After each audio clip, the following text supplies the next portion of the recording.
Selamat datang dan selamat bergabung di channel Dongeng Malam. Bagi yang sudah mampir, jangan lupa tinggalkan jejak kalian dengan cara di-like dan komen video ini.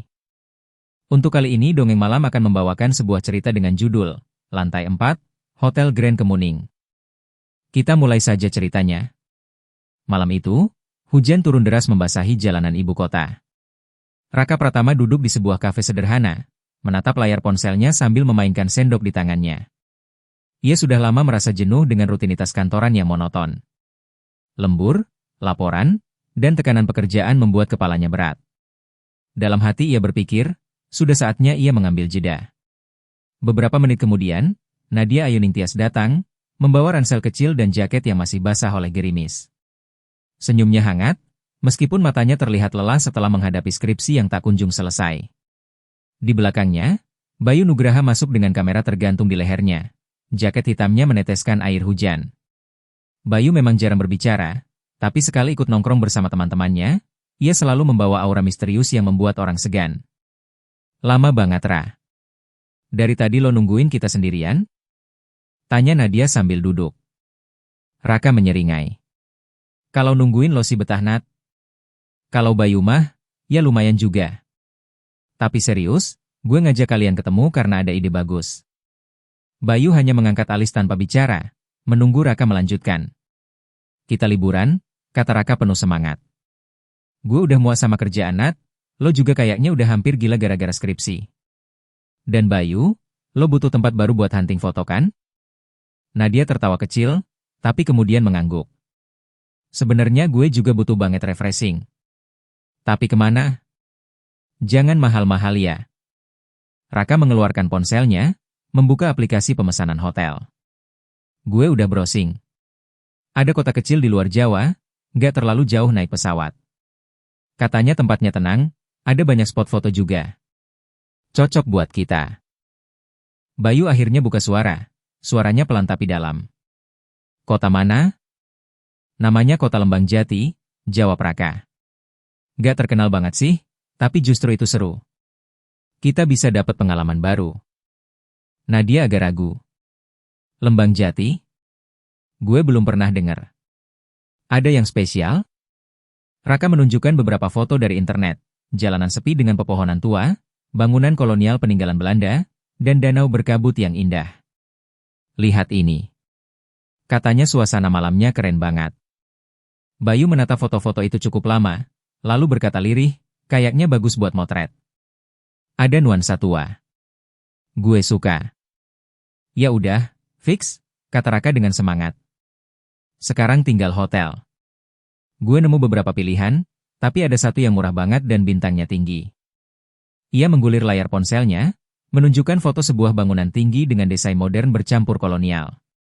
Dari luar, hotel itu tampak megah, berdiri menjulang dengan jendela-jendela besar. Nama hotel itu terpampang di atasnya, Hotel Grand Kemuning. Nadia menyipitkan mata, menatap foto itu lama. Agak aneh ya? Kenapa bisa murah banget? Padahal kelihatannya mewah. Raka terkekeh. Ah, lo kebanyakan mikir. Mungkin lagi promo. Lagian reviewnya bagus kok. Banyak yang bilang nyaman, bersih, dan dekat ke pusat kota. Bayu mencondongkan badan, menatap layar lebih dekat. Ada sesuatu yang membuatnya tidak nyaman. Entah dari foto bangunannya atau dari bayangan samar di salah satu jendela. Namun ia tidak mengatakan apa-apa, hanya menatap dalam diam. Jadi kita booking ini aja ya? Tanya Raka sambil menatap Nadia dan Bayu bergantian. Nadia menggigit bibirnya. Firasatnya tidak enak, tapi ia tidak mau terlihat penakut. Ya udah, kalau kalian setuju, gue ikut aja. Bayu masih diam beberapa detik, lalu akhirnya mengangguk pelan. Terserah. Gue ikut. Dengan penuh semangat, Raka langsung menekan tombol Book Now di aplikasi. Ia tidak sadar bahwa keputusan itu akan mengubah hidup mereka bertiga selamanya. Hari keberangkatan akhirnya tiba. Langit pagi itu cerah, seolah memberi tanda perjalanan mereka akan menyenangkan. Raka datang paling dulu ke bandara dengan tas ransel besarnya, penuh senyum dan semangat. Nadia menyusul dengan koper kecil, rambutnya diikat sederhana. Bayu datang terakhir, masih dengan kamera yang selalu tergantung di lehernya. Mereka naik pesawat menuju kota Lembang Jati, kota kecil yang jarang terdengar namanya. Perjalanan hanya memakan waktu 1 jam lebih sedikit, namun begitu pesawat mendarat, suasana terasa berbeda. Udara di sana lebih dingin, bahkan menusuk tulang. Langit mendung, awan kelabu menggantung rendah, membuat kota itu terasa muram. Wah, hawanya seperti di film-film horor, komentar Raka sambil mencoba bercanda. Pas banget buat kita liburan. Nadia melirik sekeliling. Bangunan di kota itu memang tua, banyak gedung bergaya kolonial yang dibiarkan kusam, catnya terkelupas, beberapa bahkan tampak seperti tak terurus. Jalanan tidak terlalu ramai, hanya sesekali terlihat orang berjalan terburu-buru dengan wajah dingin tanpa senyum. Mereka naik taksi menuju hotel. Sopir taksi itu seorang pria tua dengan wajah keriput dan mata yang tampak suram. Ketika Raka menyebut nama hotel tujuan mereka, sopir itu menoleh cepat, seolah kaget. Hotel Grand Kemuning, tanyanya dengan suara rendah. Iya Pak. Kenapa? Tanya Raka santai. Pria tua itu tidak menjawab langsung. Ia hanya mengangguk kecil dan melanjutkan menyetir. Nadia yang duduk di belakang bisa merasakan ada sesuatu yang ditahan oleh sopir itu, seperti ingin memperingatkan tapi tidak berani. Bayu duduk diam, menatap keluar jendela, memperhatikan pepohonan besar di pinggir jalan yang tampak seperti berbisik tertiup angin. Setelah sekitar 20 menit, mereka tiba di depan hotel. Bangunan itu lebih besar dari yang terlihat di foto. Menjulang tinggi dengan cat putih pudar, jendela-jendela besar berjejer, namun banyak di antaranya terlihat gelap meski siang hari. Logo Hotel Grand Kemuning terpampang di bagian atas, namun huruf-hurufnya sudah berkarat. Ini, beneran hotel yang ada di aplikasi? Kok agak beda ya sama fotonya? Kata Nadia pelan. Ya ampun Nat. Jangan parno duluan. Ini kan cuma luar doang. Dalamnya pasti bagus. Namanya juga foto di internet, suka ada filter. Raka berusaha menenangkan. Mereka masuk melalui pintu kaca besar yang sedikit berderit saat dibuka. Lobi hotel cukup luas, dengan lantai marmer yang dulunya pasti berkilau, tapi kini tampak kusam. Ada lampu gantung besar di langit-langit, beberapa bola lampunya mati, membuat pencahayaan agak redup. Di meja resepsionis, seorang wanita parubaya menyambut mereka. Senyumnya tipis, namun matanya kosong. Ia berbicara dengan suara datar saat memproses check-in mereka. Kamar 605, 606, dan 607, katanya sambil menyerahkan 3 kartu kunci. Selamat menginap. Raka menyambar kartu itu dengan santai, lalu melirik Nadia dan Bayu. Tuh kan, gampang. Gak ada masalah. Mereka bertiga menuju lift di ujung lobi. Lift itu tua, pintu besinya mengkilap tapi penuh goresan. Saat mereka masuk, Nadia melihat deretan tombol lantai di dalamnya. Ada tombol 1, 2, 3, 5, 6, dan seterusnya. Namun yang membuatnya merinding adalah tidak adanya tombol angka 4. Kok nggak ada lantai 4? Gumam Nadia pelan. Raka menoleh, ikut melihat. Iya juga. Mungkin angkanya lompat, biar hoki. Kan ada tuh hotel yang nggak pakai angka tertentu. Bayu tidak mengatakan apa-apa, tapi matanya menatap lama ke arah tombol itu. Ia memperhatikan dengan seksama, seolah mencoba menghafalnya. Lift bergerak naik dengan suara berderit pelan. Mereka keluar di lantai 6, lorong panjang terbentang dengan karpet merah tua yang warnanya sudah pudar. Pintu-pintu kamar berjajar rapi, namun sunyi sekali, seperti tidak ada tamu lain yang menginap. Mereka masuk ke kamar masing-masing. Raka langsung melempar tubuhnya ke ranjang empuk, tertawa puas. Nadia membuka jendela, melihat pemandangan kota yang berkabut tipis. Bayu sibuk memotret sudut-sudut kamar dengan kameranya. Hari pertama berlalu dengan cukup tenang. Mereka berjalan-jalan ke sekitar kota, menikmati suasana meski terasa sepi dan dingin. Namun, sejak sore, Nadia mulai merasa ada yang tidak beres. Beberapa warga lokal menatap mereka dengan aneh saat tahu mereka menginap di Hotel Grand Kemuning. Malam pertama di hotel itu datang dengan cepat. Angin berhembus kencang di luar jendela, menimbulkan suara seperti bisikan panjang. Raka sedang tiduran sambil menonton televisi. Nadia membaca buku di ranjangnya, sementara Bayu masih sibuk dengan kameranya, memotret lorong hotel yang sepi. Pukul 11.55 malam, Bayu kembali ke kamarnya. Ia masuk ke lift sendirian dari lobi setelah membeli minuman di mesin otomatis. Ketika pintu lift tertutup, Ia melihat lagi tombol lantai yang sama. 1, 2, 3, 5, 6, 7, dan seterusnya. Tidak ada angka 4. Namun tepat pukul 12 malam, lampu di dalam lift berkedip. Mesin lift bergetar keras, membuat Bayu hampir kehilangan keseimbangan. Dan tiba-tiba, tanpa ia tekan apapun, tombol angka 4 menyala merah. Jantung Bayu berdegup keras. Perlahan, lift turun, berhenti dengan suara ding. Pintu besi terbuka, menyingkap lorong yang tidak pernah ia lihat sebelumnya. Karpetnya lebih gelap, hampir hitam, dengan dinding kusam penuh noda. Lampu lorong redup, berkedip-kedip seperti hampir mati. Bayu berdiri kaku. Udara yang keluar dari lorong itu dingin sekali, menusuk kulit. Tidak ada suara apapun, hanya keheningan yang mencekam. Namun dari kejauhan, samar-samar terdengar suara langkah kaki yang berat, mendekat. Bayu segera menekan tombol tutup berulang kali, namun pintu lift tertahan beberapa detik lebih lama seolah enggan menutup. Tepat sebelum pintu menutup sepenuhnya, Bayu sempat melihat sosok samar berdiri di ujung lorong. Tinggi, kurus, wajahnya tidak jelas, hanya bayangan hitam yang bergetar. Lift akhirnya tertutup rapat dan bergerak naik. Bayu terengah-engah, jari-jarinya gemetar. Saat pintu terbuka di lantai 6, ia langsung keluar cepat-cepat, berlari ke kamarnya. Namun di kepalanya, satu hal terus terngiang, lantai 4 itu memang ada. Bayu masuk ke kamarnya dengan napas tersengal. Ia menutup pintu pelan, lalu bersandar di baliknya, mencoba mengatur degup jantungnya yang kacau. Kamar itu terasa dingin, lebih dingin daripada sebelumnya. Ia meletakkan kamera di meja, tapi tangannya bergetar sehingga hampir terjatuh. Di luar, jam dinding tepat menunjukkan pukul 12.05 malam. Telepon genggamnya berdering tiba-tiba. Nama Raka tertera di layar. Dengan cepat ia menjawab. "Bayu, lo di mana?" Suara Raka terdengar agak panik. "Di kamar, kenapa?" Bayu menjawab dengan suara pelan. "Lo jangan bercanda, ya? Gue barusan lihat sesuatu aneh di lorong. Nadia juga. Kayaknya kita harus ngobrol sekarang. Kamar lo nomor 607, kan? Gue sama Nadia ke sana." Belum sempat Bayu menanggapi, terdengar ketukan pintu 3 kali. Ia merinding. Perlahan ia mendekat, membuka pintu dengan hati-hati. Benar, di luar sudah ada Raka dan Nadia. Wajah mereka berdua terlihat tegang. "Ada apa?" tanya Bayu. Mereka bertiga duduk di ranjang, cahaya lampu kamar kuning pucat menerangi wajah mereka yang gelisah.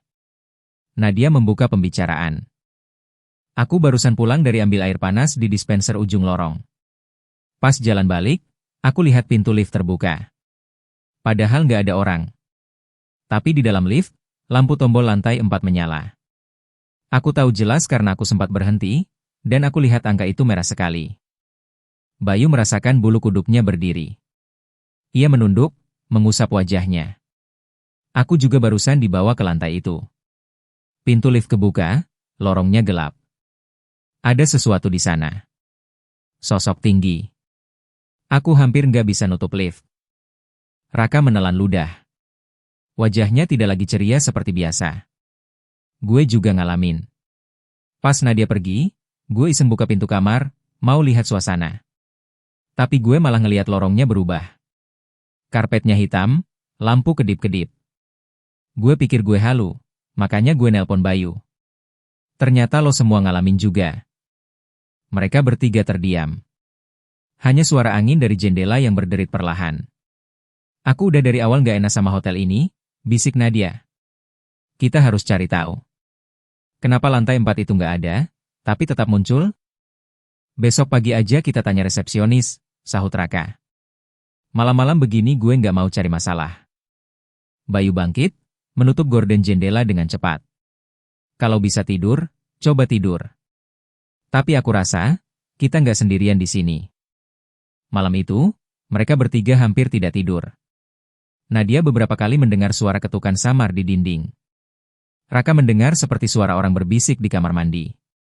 Sedangkan Bayu melihat bayangan hitam melintas cepat di balik kaca jendela, meski kamarnya berada di lantai 6. Keesokan paginya, mereka bertiga turun ke lobi. Resepsionis yang sama, wanita paruh baya bermata kosong, menyambut mereka. Raka memberanikan diri bertanya. Mbak, mau nanya. Di lift kenapa nggak ada tombol lantai 4? Wanita itu terdiam cukup lama, lalu tersenyum tipis. Oh, itu sudah lama. Lantai 4 tidak pernah ada di sini. Tapi, semalam kami lihat tombolnya menyala, sela Nadia cepat. Bahkan pintunya terbuka ke lorong gelap. Apa sebenarnya? Wanita itu mendadak mengetukkan jarinya ke meja resepsionis dengan keras, membuat mereka bertiga terkejut. Senyumnya melebar, tapi matanya tetap kosong. Kalau tidak ada lantai 4, bagaimana kalian bisa ke sana? Katanya dengan nada pelan, hampir berbisik. Ketiganya terdiam. Sudah, jangan membicarakan hal itu lagi, lanjut resepsionis itu. Nikmati saja liburan kalian. Raka menarik tangan Nadia, mengajaknya pergi menjauh. Bayu masih menatap wanita itu lama, merasa ada sesuatu yang disembunyikan.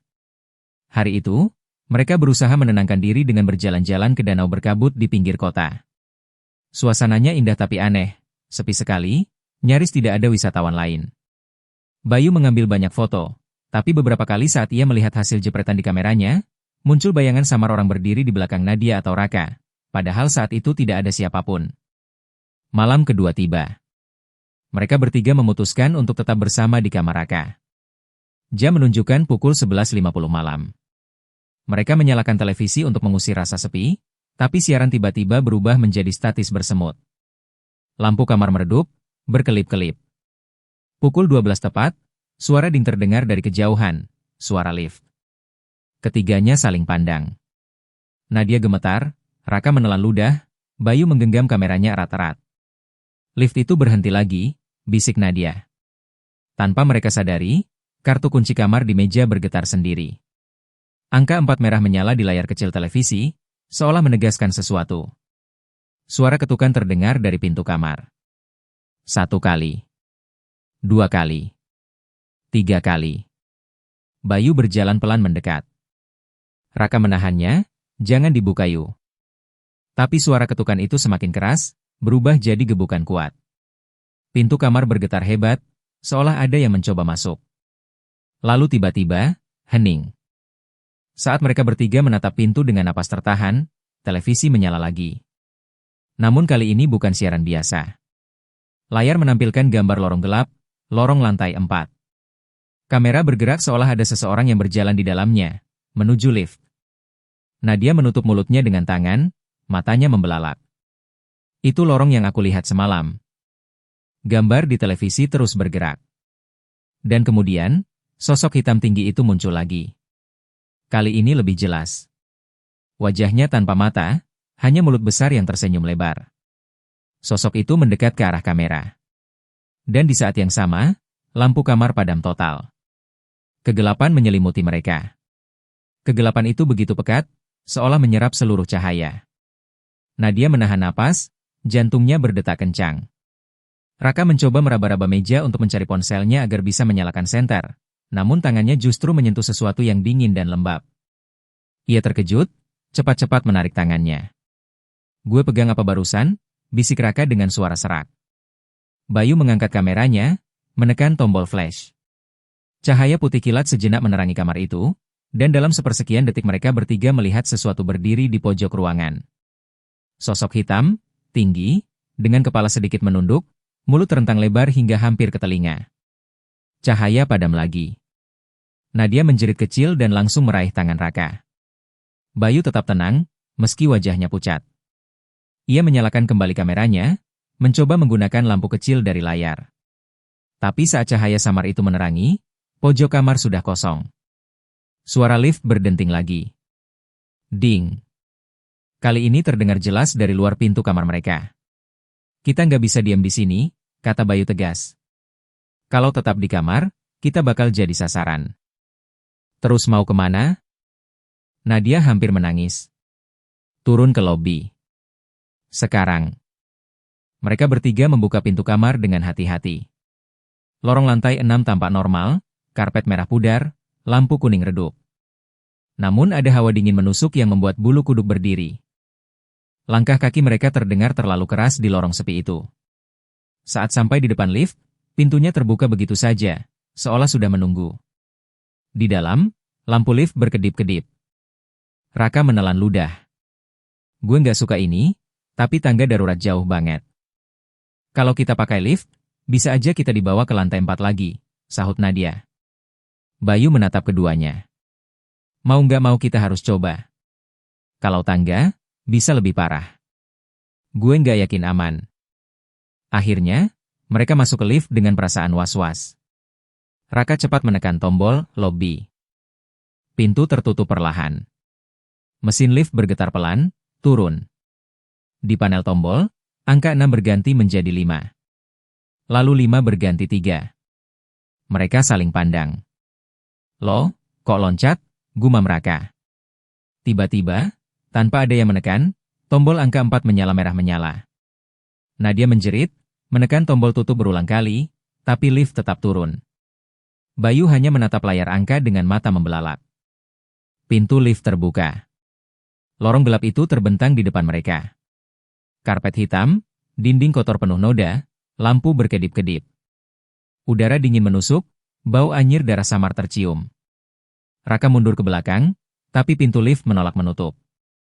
Bayu melangkah lebih dulu keluar. Kalau kita nggak hadapi ini, kita nggak bakal bisa keluar. Yu. Lo gila? Raka menarik lengannya, tapi Bayu sudah melangkah ke lorong. Nadia gemetar, akhirnya ikut, karena pintu lift seolah mendorong mereka keluar dengan paksa. Begitu mereka semua melangkah, pintu lift menutup sendiri, lalu menghilang, benar-benar lenyap, seolah tidak pernah ada di sana. Kini mereka bertiga berdiri di lorong lantai 4 yang terkutuk itu. Sunyi. Hanya ada suara tetesan air dari langit-langit. Ini, beneran terjadi, bisik Nadia dengan wajah pucat. Kita terjebak. Dari ujung lorong, terdengar suara langkah kaki berat. Perlahan, semakin dekat. Mereka membeku. Dari kegelapan, sosok tinggi itu muncul lagi. Lebih jelas dari sebelumnya. Kulitnya pucat keabu-abuan, matanya bolong hitam, dan mulutnya masih terbuka lebar penuh gigi tajam. Bayu mengangkat kameranya, jari gemetar, blitz kamera menyala, dan saat cahaya menyinari lorong, ternyata bukan hanya satu sosok. Ada banyak. Puluhan bayangan hitam merayap dari dinding, merangkak di langit-langit, wajahnya kosong, mulut menganga tanpa suara. Blitz padam. Kegelapan kembali menelan mereka. Nadia menjerit keras, Raka langsung menariknya lari ke arah lorong. Bayu mengikuti, kamera masih tergenggam erat. Mereka berlari, lorong itu seolah tidak berujung. Setiap kali mereka menoleh ke belakang, sosok-sosok itu semakin dekat, merangkak cepat dengan gerakan patah-patah yang mustahil bagi tubuh manusia. Akhirnya mereka menemukan sebuah pintu tua di sisi lorong. Tanpa pikir panjang, Raka menghantamnya dengan bahu hingga pintu terbuka. Mereka bertiga masuk, lalu menutup pintu keras-keras. Ruangan itu gelap, hanya diterangi cahaya samar dari sela pintu. Bau debu dan karat menusuk hidung. Di dalam ruangan itu ada deretan ranjang besi tua, beberapa di antaranya masih berlumur noda coklat tua seperti darah kering. Nadia memegangi mulutnya, hampir muntah. Ini dulu ruangan apa? Bayu menyapu ruangan dengan lampu kecil dari kameranya. Seperti kamar pasien. Tapi kenapa ada di hotel? Raka mendekat ke salah satu ranjang, melihat coretan di dinding. Tulisan itu seperti tergores dengan kuku, berbunyi. Jangan tidur di sini. Mereka akan memangsa. Mereka bertiga terdiam, wajah mereka semakin pucat. Dari luar pintu, suara langkah kaki berat kembali terdengar, berhenti tepat di depan ruangan mereka. Pintu bergetar pelan, lalu terdengar suara tawa rendah, serak, bercampur dengan bisikan-bisikan banyak orang. Nadia menangis dalam diam. Kita nggak bisa keluar, kita nggak bisa keluar. Bayu menatap ke jendela kecil di sisi ruangan, kaca retak dengan jeruji besi tua. Satu-satunya jalan keluar, mungkin lewat sana. Raka menoleh cepat. Lo serius? Itu di lantai 4 Yu. Kalau jatuh. Bayu menatapnya tajam. Lebih baik jatuh daripada dimakan mereka. Pintu kembali bergetar, kali ini lebih keras, seolah sesuatu berusaha menerobos masuk. Raka dan Nadia saling pandang, lalu akhirnya mengangguk. Mereka mulai mencoba merusak jeruji besi itu dengan segala cara. Dan di luar, pintu kamar itu perlahan mulai terbuka sendiri, Retakan cahaya hitam menyelinap masuk. Jeruji besi tua itu berkarat, dingin, dan keras. Raka menghantamnya dengan kursi besi yang ia temukan di pojok ruangan. Suara dentuman membuat Nadia menutup telinganya, sementara Bayu tetap sigap menyorotkan cahaya kamera agar mereka bisa melihat. Retakan kecil mulai terlihat di salah satu sambungan jeruji. Cepetan Ra, desis Nadia panik, menoleh ke pintu yang terus bergetar. Dari celah bawah pintu, terlihat bayangan hitam merayap masuk seperti asap pekat, bergerak liar di lantai. Raka memukul lagi, kali ini lebih keras. Jeruji itu sedikit longgar. Bayu ikut membantu, menarik dengan kedua tangannya hingga logam itu melengkung. Suara pintu di belakang semakin mengerikan, seperti kuku-kuku panjang menggores kayu. Tiba-tiba, salah satu jeruji patah. Celah cukup besar untuk dilewati. Lo duluan Nat, kata Raka sambil menunjuk jendela. Aku takut jatuh, suara Nadia bergetar. Kalau lo nggak keluar sekarang, kita semua mati, bentak Raka. Dengan gemetar, Nadia memanjat, meremas celah sempit itu. Ia merasakan kaca retak menusuk lengannya, tapi tetap memaksa keluar. Bayu menyusul, menekan tubuhnya agar bisa lolos. Raka yang terakhir, baru hendak naik ketika pintu di belakang mereka akhirnya terbuka. Sosok tinggi itu berdiri di ambang pintu, wajah bolong hitam, mulut terentang dengan suara teriakan tanpa suara. Bayangan hitam merayap cepat ke arah Raka. Raka! Cepatan, teriak Nadia dari luar. Dengan tenaga terakhir, Raka mendorong tubuhnya keluar jendela, meski punggungnya sempat tergores kuku tajam yang hampir mencengkeramnya. Mereka bertiga jatuh berguling ke atap kecil di sisi bangunan. Suara teriakan mengerikan menggema dari dalam ruangan saat sosok itu kehilangan mangsanya. Mereka bertiga terengah-engah, tubuh gemetar. Udara malah menusuk tulang, tapi lebih baik daripada tetap di dalam lantai 4 itu. Namun keadaan belum aman. Dari atap kecil itu, mereka harus turun.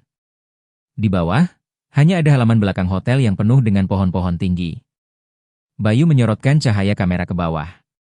Tingginya kira-kira setara 3 lantai. Kita bisa lompat ke pohon, terus turun ke tanah, kata Bayu cepat. Lo yakin? Kalau jatuh patah tulang gimana? Raka masih ngos-ngosan. Kalau lo tetap di sini, mereka bakal nemuin kita lagi, jawab Bayu datar. Tanpa banyak pilihan, mereka mulai turun. Bayu duluan, menggantungkan diri ke dahan besar, lalu meluncur perlahan. Nadia mengikuti, walau tangannya luka-luka terkena ranting. Raka yang terakhir, dengan susah payah turun meski lututnya gemetar. Akhirnya mereka bertiga berhasil menginjak tanah. Halaman belakang itu sepi, hanya ada suara jangkrik dan angin. Hotel Grand Kemuning tampak menjulang di belakang mereka, jendela-jendelanya gelap. Namun anehnya, meski mereka sudah turun, hawa dingin dari dalam bangunan masih mengikuti. Kita harus keluar dari area ini, ujar Nadia cepat. Mereka berjalan menembus halaman, melewati pagar kawat yang sudah berkarat. Begitu keluar, mereka menemukan jalan setapak yang menuju kota. Nafas mereka belum juga tenang, tapi ada sedikit rasa lega. Namun saat mereka menoleh ke arah hotel sekali lagi, mata mereka membelalak. Di lantai 4, yang seharusnya tidak ada, semua jendela menyala terang dengan cahaya merah. Dari balik kaca, puluhan wajah pucat tanpa mata menempel, mulut mereka terbuka lebar, tersenyum ke arah mereka bertiga. Jangan lihat. Bayu segera menarik Raka dan Nadia agar berbalik. Mereka berlari tanpa henti, menembus jalan setapak, menoleh ke belakang lagi.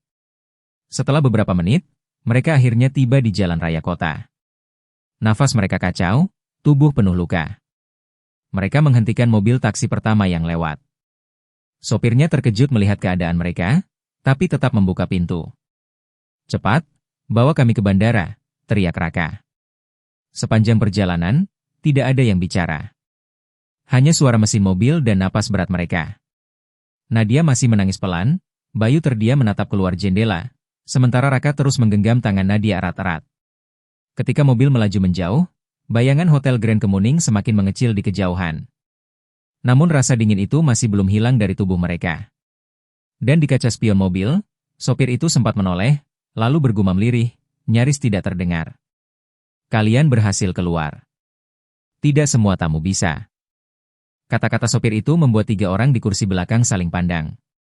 Raka yang sejak tadi berusaha menenangkan diri kembali tegang. Pak, maksudnya apa? Emang ada apa dengan hotel itu? Tanyanya dengan suara bergetar. Sopir tua itu menatap ke depan, wajahnya tak terlihat jelas karena lampu jalan yang redup. Ia tidak langsung menjawab, hanya terkekeh lirih. Kalian beruntung masih bisa bicara sekarang. Banyak yang masuk ke sana, tapi tidak pernah keluar. Hotel itu sudah ditutup bertahun-tahun lalu. Kalau kalian lihat masih ada, itu berarti kalian sudah dipanggil. Nadia memegangi mulutnya, wajahnya semakin pucat. Tapi, kami lihat resepsionis, kami check-in, bahkan dapat kartu kunci kamar. Itu semua nyata. Sopir itu menggeleng pelan. Nyata? Apa kalian yakin? Coba lihat. Ia mengangkat telunjuknya ke arah dashboard taksi, tempat jam digital menyala, pukul 00.15. Bayu mendadak merinding. Gak mungkin, kita tadi udah keluar hampir jam 2. Sopir itu tertawa lirih lagi. Di hotel itu, waktu tidak berjalan seperti seharusnya. Yang kalian alami, itu bukan malam biasa. Itu malam mereka. 3 orang itu terdiam. Raka hanya bisa menggenggam tangan Nadia lebih erat, seolah takut kalau perempuan itu akan menghilang kapan saja. Mereka tiba di bandara kota Lembang Jati, namun suasananya aneh. Lampu-lampu redup, hanya beberapa orang lalu lalang. Mereka langsung membeli tiket penerbangan paling pagi ke Jakarta. Sopir tidak meminta bayaran sepeser pun, hanya menatap mereka lama, lalu berkata, kalau kalian masih bisa tidur malam ini, jangan bermimpi tentang pintu dengan angka 4. Mobil itu pergi, meninggalkan mereka dengan rasa bingung bercampur takut. Di ruang tunggu bandara, Nadia duduk sambil memeluk lutut, tubuhnya masih gemetar. Raka mencoba menghiburnya meski wajahnya sendiri pucat pasi. Bayu duduk sedikit menjauh, menyalakan kameranya. Ia ingin melihat hasil foto yang ia ambil sejak kemarin. Namun begitu layar kamera menyala, matanya membelalak. Setiap foto yang ia ambil di kota itu, tidak lagi menampilkan Nadia atau Raka. Di setiap potret, hanya ada dirinya seorang, dengan latar belakang kota, danau, atau lorong hotel. Tempat mereka bertiga seharusnya berdiri, kosong. Bayu segera menutup kamera itu, wajahnya pucat pasi. Ia tidak berani memberitahu Nadia dan Raka. Pesawat akhirnya datang. Mereka naik dengan perasaan tidak menentu. Sepanjang penerbangan, Nadia mencoba tidur, Raka memandang kosong keluar jendela, sedangkan Bayu hanya memejamkan mata, mencoba menenangkan pikirannya. Namun begitu pesawat mendarat di Jakarta dan mereka melangkah keluar, sesuatu aneh terjadi. Bandara penuh orang, tapi semua wajah terasa asing. Orang-orang berjalan tanpa suara, senyumnya hampa. Nadia berhenti, menggenggam lengan Raka erat-erat. Ra, lihat. Kenapa semua orang, seperti nggak punya mata, bisiknya lirih. Raka menoleh. Dan benar. Orang-orang di sekeliling mereka, meski berpakaian normal, wajahnya tanpa mata. Hanya rongga hitam kosong, sama seperti makhluk yang mereka lihat di lantai 4. Bayu berdiri terpaku, tubuhnya gemetar. Jangan bilang, kita nggak pernah benar-benar keluar dari sana. Tiba-tiba, suara ding terdengar nyaring. Suara lift. Mereka menoleh cepat. Di tengah-tengah hall bandara yang luas itu, entah dari mana, sebuah lift tua berdiri, pintunya terbuka. Di panel atasnya, angka 4 menyala merah terang. Pintu itu seolah memanggil mereka. Nadia menjerit histeris, Raka berusaha menariknya menjauh, tapi langkah kakinya sendiri goyah, seolah ada kekuatan tak terlihat yang mendorongnya menuju lift. Bayu mencoba melawan, namun tubuhnya terasa ditarik paksa. Semakin dekat mereka dengan pintu lift itu, semakin jelas suara bisikan-bisikan samar, ribuan suara memanggil nama mereka, berulang kali. Saat pintu lift hendak menutup sendiri, Nadia menangis keras, berteriak sekuat tenaga. Jangan tutup. Jangan bawa kami ke sana lagi. Namun pintu itu tetap menutup dengan dentuman berat. Dan sekali lagi, mereka bertiga lenyap. Tak ada seorang pun di bandara yang memperhatikan, seolah mereka memang tidak pernah ada di sana. Pintu lift itu menutup rapat dengan suara besi tua berderit. Dalam sekejap, suasana bandara lenyap. Raka, Nadia, dan Bayu berdiri saling berdekatan, nafas mereka memburu. Di sekeliling, hanya ada dinding logam berkarat dengan lampu pijar redup yang bergoyang-goyang. Lift mulai bergerak turun. Panel angka di atas pintu menunjukkan angka 5. 3, 2, 1, lalu berhenti. Tiba-tiba angka 4 menyala terang. Tidak, ini nggak mungkin, bisik Nadia sambil menutup wajahnya. Pintu lift terbuka. Dan di hadapan mereka, terbentang kembali lorong sempit dengan karpet merah tua yang bau lembab, dindingnya dipenuhi noda hitam, lampu-lampu berkedip. Udara dingin langsung menyergap mereka. Mereka kembali ke lantai 4. Ini nggak bisa jadi nyata.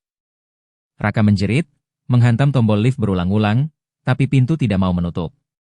Bayu mundur beberapa langkah, menatap ke lorong. Sosok-sosok berwajah bolong mulai bermunculan dari balik pintu kamar, dari langit-langit, bahkan dari ujung lorong. Mereka merangkak, berjalan pincang, dengan senyum kosong mengerikan. Bisikan ribuan suara menggema bersamaan. Kalian milik kami. Nadia menangis keras, tubuhnya lunglai. Raka berusaha menahannya, tapi kakinya sendiri lemas. Bayu masih berusaha mengambil kamera, menyalakannya, namun layar hanya menampilkan tulisan, lantai 4, berulang-ulang. Sosok-sosok itu semakin dekat. Suara kuku menyeret di lantai, napas berat, dan bisikan tak henti-henti memenuhi lorong. Akhirnya, makhluk tinggi berwajah bolong, yang pernah hampir menyeret Raka di kamar sebelumnya, muncul di tengah lorong. Ia menunduk sedikit, lalu tersenyum lebar, mulutnya merentang hingga telinga. Tangannya yang panjang menunjuk ke arah mereka bertiga. Pintu lift menutup perlahan dari belakang mereka, tapi bukan untuk menyelamatkan. Dari dalam, suara bel tua berbunyi. Di panel atas lift, angka 4 menyala, permanen. Tidak pernah berganti. Dan saat pintu akhirnya tertutup rapat, teriakan mereka bertiga menggema, menyatu dengan lorong, menjadi bagian dari lantai itu. Sejak malam itu, tidak ada lagi yang melihat Raka, Nadia, atau Bayu di dunia nyata. Bagi orang-orang, mereka hanya dianggap hilang entah kemana setelah liburan. Tapi bagi Hotel Grand Kemuning, mereka hanyalah tamu baru, yang selamanya akan menghuni lantai 4, lantai terlarang yang tidak pernah ada, namun selalu menunggu mangsa berikutnya. Beberapa minggu setelah kejadian itu, berita hilangnya 3 orang wisatawan muda, Raka Pratama, Nadia Ayuningsih, dan Bayu Nugraha, sempat ramai dibicarakan di media lokal. Mereka diketahui memesan kamar hotel melalui aplikasi perjalanan, namun alamat hotel yang tercatat ternyata sudah tidak beroperasi lebih dari 10 tahun. Wartawan yang mencoba menelusuri lokasi menemukan bangunan tua berlumut, dengan papan nama, Hotel Grand Kemuning, yang hampir jatuh. Pintu depan digembok berkarat, jendela-jendelanya pecah. Tidak ada resepsionis, tidak ada tamu, tidak ada tanda-tanda kehidupan. Polisi yang masuk ke dalam hanya menemukan debu tebal, furnitur rusak, dan bau lembab yang menusuk.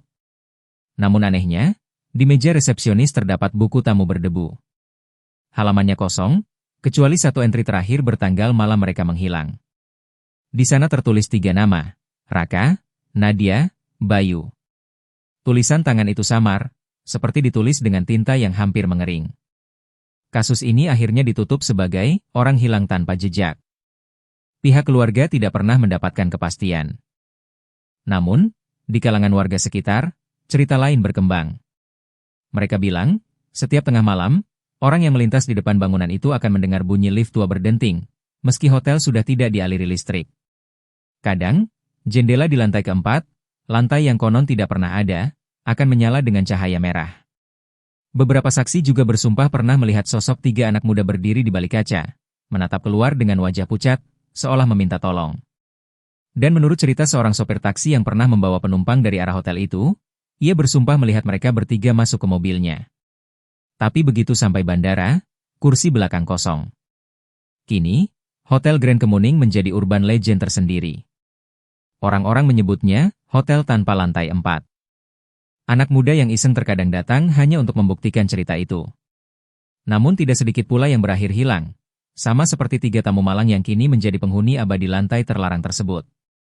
Mereka bilang, kalau suatu malam kau masuk ke lift dan tanpa sengaja berhenti di lantai 4, jangan keluar. Karena begitu melangkah, kau tidak akan pernah pulang. Dan cerita selesai di sini. Terima kasih sudah mengikuti cerita sampai akhir. Untuk cerita dengan judul Lantai 4, Hotel Grand Kemuning berakhir di sini. Akan banyak lagi cerita-cerita menarik yang akan dibawakan Dongeng Malam. Jadi silahkan di-subscribe channel ini agar tidak tertinggal cerita-cerita menarik dari video berikutnya. Dan jika kalian suka dengan cerita-cerita seperti ini, silahkan di-share video ini agar channel ini bisa lebih berkembang lagi.